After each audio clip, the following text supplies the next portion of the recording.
जीवन हमें एक मौका देता है, इसलिए जब भी सही कॉलेज चुनने का समय आए तो सिर्फ मंगलायतन यूनिवर्सिटी आपके बेहतरीन भविष्य और सर्वांगीण विकास के लिए।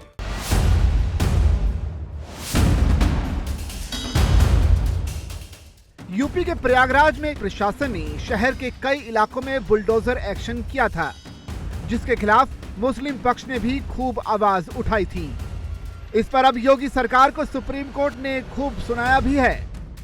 सुप्रीम कोर्ट ने प्रयागराज में कानूनी प्रक्रिया का पालन किए बगैर लोगों के घर गिराए जाने के मामले पर संज्ञान लिया है। कोर्ट ने बुधवार को सुनवाई के दौरान उत्तर प्रदेश सरकार को जमकर फटकार भी लगाई। उच्चतम न्यायालय ने कहा कि इस तरह की कार्रवाई चौंकाने वाली है और बेहद गलत उदाहरण पेश करती है। सुनवाई के दौरान जस्टिस अभय ओका और एन कोटेश्वर सिंह की पीठ ने घरों को तोड़े जाने को अत्याचारी कदम बताया है। साथ ही कोर्ट ने यह भी कहा कि सरकार को लोगों को मकान वापस बनाकर देना होगा। सुनवाई के दौरान कोर्ट ने कहा कि प्रथम दृष्टया यह कार्रवाई चौंकाने वाली है और गलत संदेश देती है। इसे ठीक करने की जरूरत है। आप घरों को तोड़कर ऐसे एक्शन क्यों ले रही हैं? हम जानते हैं कि इस तरह की तकनीकी तर्कों से कैसे निपटना है। आखिरकार अनुच्छेद 21 और आश्रय के अधिकार जैसी भी कोई चीज होती है। सुप्रीम कोर्ट में जुल्फिकार हैदर, प्रोफेसर अली अहमद, 2 विधवाओं और एक अन्य व्यक्ति की याचिका पर सुनवाई चल रही थी, जिन्होंने सरकार पर गैर कानूनी तरीके से घरों को गिराने के आरोप लगाए हैं। वहीं सरकार के मुताबिक जमीन गैंगस्टर और राजनेता अतीक अहमद की थी, जो 2023 में पुलिस मुठभेड़ में मारा गया था। इससे पहले इलाहाबाद हाईकोर्ट ने उनकी याचिका को खारिज कर दिया था, जिसके बाद उन्होंने उच्चतम न्यायालय से गुहार लगाई थी।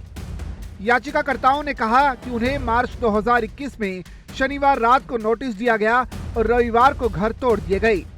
याचिकाकर्ताओं ने यह भी कहा कि राज्य को अपनी गलती स्वीकार करनी चाहिए।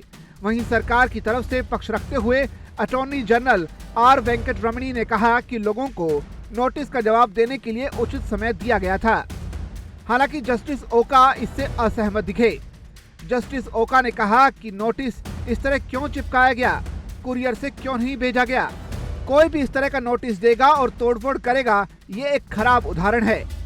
इस दौरान अटॉर्नी जनरल ने मामले को हाईकोर्ट में स्थानांतरित करने की मांग की। एजी ने कहा कि मैं डिमोलिशन का बचाव नहीं कर रहा हूं, लेकिन इस पर हाईकोर्ट को विचार करने दें। हालांकि कोर्ट ने इस मांग को खारिज कर दिया। कोर्ट ने कहा कि बिल्कुल नहीं, दोबारा हाईकोर्ट नहीं जाना चाहिए, तब मामला टल जाएगा। कोर्ट ने कहा कि ध्वस्त किए गए घरों का पुनर्निर्माण करना होगा। कोर्ट ने कहा कि इसका पुनर्निर्माण करना ही होगा। अगर आप हलफनामा दाखिल करके विरोध करना चाहते हैं तो ठीक है, अन्यथा दूसरा कम शर्मनाक तरीका यह होगा कि उन्हें निर्माण करने दिया जाए और फिर कानून के मुताबिक उन्हें नोटिस दिया जाए।